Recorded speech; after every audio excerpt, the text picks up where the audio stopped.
Maggi पर कसा केंद्र सरकार का शिकंजा। आज दिल्ली में केंद्रीय स्वास्थ्य मंत्री जेपी नड्डा वरिष्ठ अधिकारियों के साथ करेंगे बैठक में मैगी पर प्रतिबंध लगाए जाने का हो सकता है फैसला। स्वास्थ्य मंत्रालय ने राज्यों से भी इस बाबत रिपोर्ट मांगी है।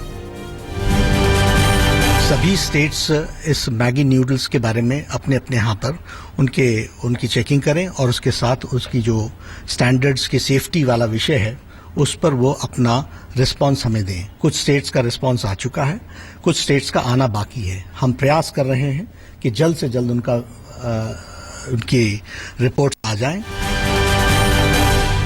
केंद्र ने सभी राज्य सरकारों को चिट्ठी लिखी, मैगी के सैंपलों की गहराई से जांच का आदेश दिया। रिपोर्ट सही आने पर केंद्र राज्य सरकार के अफसरों के बीच होगी बैठक। केंद्र का ऐलान, राज्य को भरोसे में लेकर ही होगा कोई फैसला। 13 में से 10 सैंपल पॉजिटिव मिलने पर दिल्ली में मैगी पर 15 दिनों की रोक लगा दी गई है। 15 दिन बाद मैगी के नए स्टॉक की फिर से जांच होगी। अगर उसे भारतीय खाद्य मानकों के अनुकूल पाया गया तो ही उस पर लगी रोक हटाई जाएगी।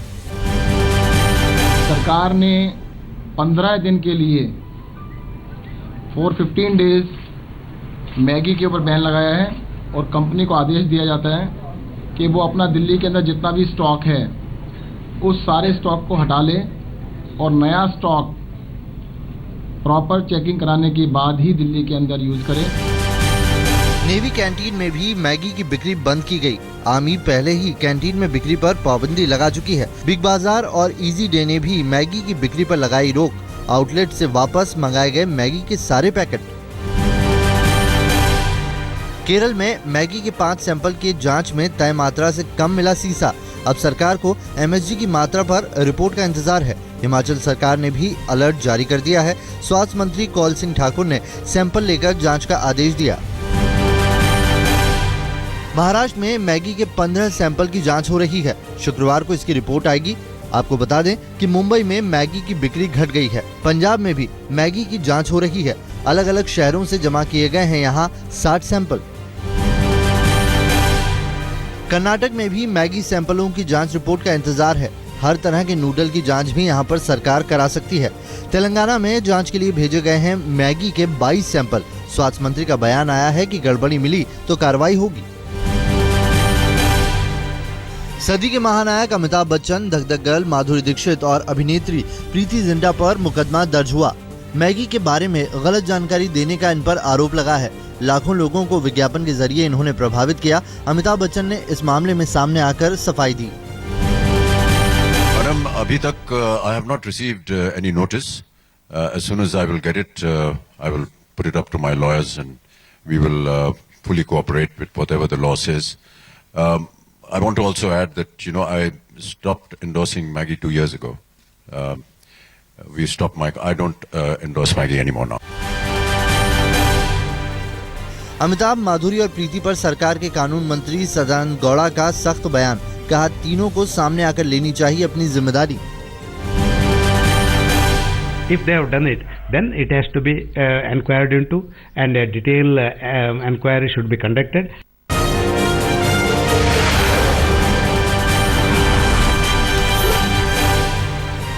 बिहार में आरजेडी और जेडीयू के बीच गठबंधन को लेकर असमंजस के हालात हैं। मुख्यमंत्री की दावेदारी पर पेंच फंस गया है। इस बारे में विचार करने के लिए 5 जून को पटना में अगली बैठक होगी। इस बैठक के लिए जेडीयू अध्यक्ष शरद यादव पटना पहुंच चुके हैं। RJD supremo Lalu Yadav CM के पद पर दावेदारी छोड़ने के मूड में नहीं हैं। सूत्रों के मुताबिक लालू ने ज्यादा जनाधार होने की बात कही है। जेडीयू नीतीश को सीएम पद का उम्मीदवार बनाने पर अड़ी है। बिहार के मुख्यमंत्री नीतीश कुमार ने सीएम निवास में आम और लीची की रक्षा के लिए 1 दर्जन से ज्यादा पुलिस बल को तैनात किया है। ये पूर्व मुख्यमंत्री जीतन राम मांझी के परिवार वालों से फलों को बचाने की कवायद है। जीतन राम मांझी सीएम के पद से हटने के बावजूद सरकारी बंगले में सपरिवार डटे हुए हैं। एक्चुअली हम लोग तो जनरली देखते थे कि पुलिस है तो हम लोग सिक्योरिटी में है, ये हाउस की सिक्योरिटी में है। जब आज ड्यूटी चार्ट जब देखा तो उसमें बजबते से ये लिखा हुआ पाया हुआ कि आम, लीची, कटहल ये सब के निगरानी हेतु इतने प्रशासन को यहाँ लगाया गया, जिसमें 24-25 लोग को यहाँ अलग से लगाया गया, जबकि यहाँ पहले से इतनी सिक्योरिटी है। सूत्रों के मुताबिक खराब स्वास्थ्य से जूझ रहे पूर्व रक्षा मंत्री जॉर्ज फर्नांडिस की मदद के लिए समाजवादी पार्टी चीफ मुलायम सिंह यादव ने हाथ बढ़ाया है। हालांकि जॉर्ज की पत्नी को इसका पता नहीं है। जॉर्ज फर्नांडिस 5 साल से बिस्तर पर पड़े हैं, लेकिन अब तक कोई भी सियासी पार्टी उनकी मदद के लिए आगे नहीं आई है। इस बीच में जॉर्ज साहब के बेहतरीन इलाज को लेकर सरकार ने कोई पेशकश की हो, कहीं से कोई पेशकश आई, ऐसा कुछ हुआ क्या? नहीं, हम जॉर्ज साहब को इलाज के लिए हम मदद करना चाहते हैं या हम कहीं ले जाना चाहते हैं, कोई असिस्टेंस देना? नहीं, ऐसा कुछ भी नहीं हुआ, बल्कि हम लोग तो जॉर्ज को अमेरिका ले जाने के लिए पूरा तैयारी की थी 2010 पे। 1984 के दंगा पीड़ितों का मामला एक बार फिर गर्मा गया है। इस मामले में जगदीश टाइटलर की मुसीबत बढ़ गई है। दंगों की क्लोजर रिपोर्ट पर दिल्ली की कड़कड़ुमा कोर्ट ने सीबीआई से रिपोर्ट मांगी है। इस मामले की सुनवाई 26 जून को होगी। पाकिस्तान की ओर से हो रही घुसपैठ पर रक्षा मंत्री मनोहर पर्रिकर ने कहा कि घुसपैठ को लेकर सतर्क हैं। उन्होंने कहा कि वो अपने एक्शन प्लान का खुलासा नहीं कर सकते। विदेश राज्य मंत्री वीके सिंह ने शहीद सौरभ कालिया पर बयान दिया है। उन्होंने कहा कि पाकिस्तान ने शहीद सौरभ कालिया के साथ अमानवीय बर्ताव किया था। पाकिस्तान को हर युद्ध में बरती गई बर्बरता पर माफी मांगनी चाहिए। बीजेपी सांसद विनय कटियार ने राम मंदिर का मुद्दा उठाया है। उन्होंने कहा कि राज्यसभा में बहुमत नहीं है, फिर भी सरकार को राम मंदिर के लिए आवाज उठानी चाहिए। अगर आज की परिस्थिति में हम चर्चा करें तो लोकसभा में भारतीय जनता पार्टी का बहुमत है, राज्यसभा में हमारा बहुमत नहीं है, लेकिन बातचीत के माध्यम से इस समस्या का समाधान निकल सकता है या कानून बनाकर निकल सकता है। इस ओर अब 1 साल बीत गया है, इस ओर पहल होनी चाहिए। दिल्ली में केजरीवाल के खिलाफ पोस्टर वार जारी है।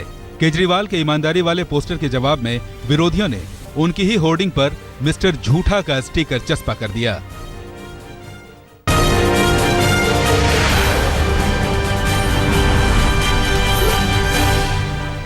इलाहाबाद रेलवे स्टेशन के शंटिंग लाइन में खड़े इंजन में अचानक आग लग गई। आग की खबर मिलते ही आला अधिकारी भी मौके पर पहुंच गए।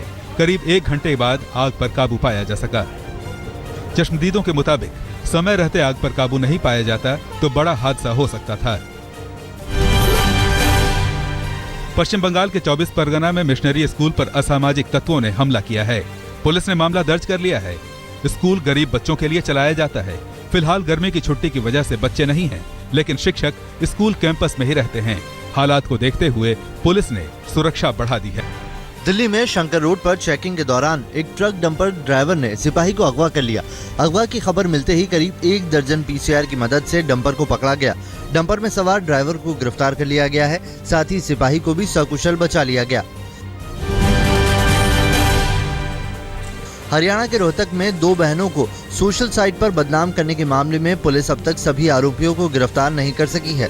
3 युवकों में से सिर्फ एक को ही गिरफ्तार किया जा सका है। सोशल साइट पर अश्लील फोटो के वायरल होने से दोनों बहनें काफी आहत हैं।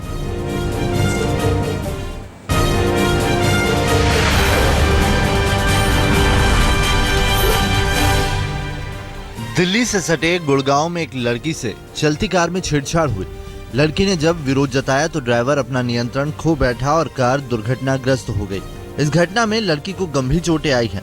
होश आने पर लड़की ने पुलिस में अपना बयान दर्ज करा दिया है। लड़की जिस मॉल के क्लब में बतौर रिसेप्शनिस्ट काम करती है, उसी के मालिक के भाई ने वारदात को अंजाम दिया है।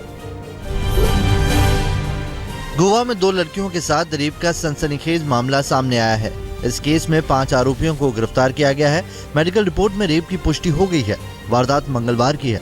कलिंगुड बीच के एक रिजॉर्ट की ये वारदात है। बताया जाता है कि आरोपी खुद को पुलिस वाला बता रहे थे। ठाणे के बदलापुर में एनसीपी कॉर्पोरेटर आशीष दामले की गुंडागर्दी का वीडियो सामने आया है। अपने बॉडीगार्ड और कार्यकर्ताओं के साथ आशीष ने जबरन आश्रम में तोड़फोड़ की और बंदूक की नोक पर 1 लाख रुपए लूटकर चलते बने। एनसीपी कॉर्पोरेटर की गुंडागर्दी सीसीटीवी में कैद हो गई। आशीष पर आश्रम में तोड़फोड़ और लूटपाट मचाने के आरोप में पार्टी ने उन्हें बाहर का रास्ता दिखा दिया है। मुंबई पुलिस के एक अधिकारी को एक फरियादी महिला के साथ छेड़खानी के आरोप में सस्पेंड कर दिया गया है। पुलिस ने पूरी घटना की जांच के आदेश दिए हैं। महिला ने मुंबई के पुलिस कमिश्नर राकेश मारिया से आरोपी अधिकारी के खिलाफ शिकायत की थी। मुंबई के मलाड में एक मराठी भाषी को घर न दिए जाने का मामला तूल पकड़ लिया है। बिल्डर राजेश मेहता ने घर बेचने से ये कहकर इनकार कर दिया कि वो मराठी भाषी और मांसाहारी को घर नहीं देते। पीड़ित की शिकायत के बाद पुलिस बिल्डर के खिलाफ जांच में जुट गई है। उत्तराखंड के अल्मोड़ा में पत्नी ने पति की प्रेमिका की जमकर धुनाई कर डाली। सरेआम पिटाई की इस घटना के बाद चौराहे पर जाम लग गया। मौके पर मौजूद पुलिस काफी देर तक झगड़ा देखती रही। बताया जा रहा है कि महिला का पति सेना में काम करता है और उसका पत्नी के साथ तलाक की कार्यवाही चल रही है। गाजियाबाद पुलिस ने 10वीं के छात्र आमिर हत्याकांड का खुलासा कर दिया है। इस मामले में पुलिस ने आमिर के 2 दोस्तों को गिरफ्तार किया है, जबकि तीसरे को हिरासत में लेकर पूछताछ कर रही है। पुलिस के मुताबिक आमिर छोटी सी उम्र में ही IPL मैचों में सट्टा लगाने लगा था। साथ ही एक लड़की से अवैध संबंध को लेकर भी आमिर निशाने पर था। बिलासपुर में एक प्राइवेट नर्सिंग होम में नर्स की नौकरी करने वाली लड़की ने खुदकुशी कर ली। लड़की इस बात से परेशान थी कि उसकी शादी एक चाय बेचने वाले से तय कर दी गई थी। लड़की ने शादी नहीं करने की इच्छा जताई थी, लेकिन घर वाले नहीं माने, जिसके बाद फांसी लगाकर लड़की ने मौत को गले लगा लिया।